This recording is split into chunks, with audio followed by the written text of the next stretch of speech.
that's shock factor. Those of us in the safety community hear time and time again a good swimmer drowning on a beautiful boating day, sunny and calm. And you got to wonder, how does that happen? The overall goal is to prevent drowning.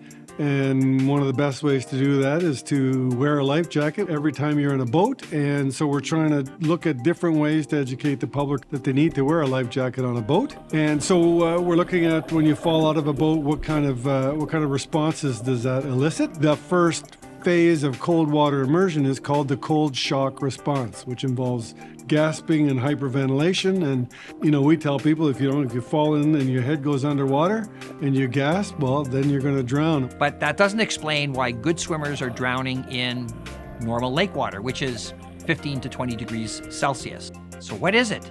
If the cold water in isolation isn't causing that gasp and that drowning, is there another factor? So we're looking at when you fall out of a boat, if a surprise can cause you to, breathe in uncontrollably, which would be bad anytime your head goes under the water. Even a moderate gasp reflex that would get any water down in the throat there near the opening to the trachea. It's called laryngospasm. Could be enough to cause you big problems, including drowning.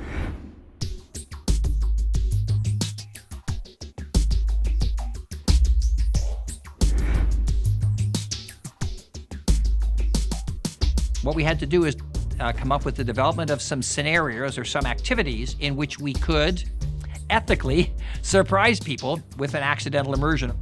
We've got two kind of realistic scenarios here where we have a stand-up paddleboard and a fishing boat. They're using virtual reality to put them into this realistic scenario. And then without any warning, we tip them. And we're measuring their cardiovascular and respiratory response. We also thought, let's have something that's real and drop our subjects into real water. We know that when you're dunked in cold water, there's the cold shock response, which is a gasp followed by hyperventilation. But we don't know how much of that experience falling into cold water is due to the cold shock and how much is due to just being really surprised and falling. So we're actually going to dunk them into two different dunk tanks. One tank, we brought it to a temperature which is thermally neutral, which means it essentially is at your body temperature. So the one at room temperature was about 16 degrees Celsius, which would be kind of the average temperature of a deep water lake or a lake earlier in the season. We'll look at the difference in the response. We'll see, first of all, is there any response in warm water? And that's pretty much going to be all due to the shock or the surprise. And then we'll see what the additional response is when they do the same thing going into cold water.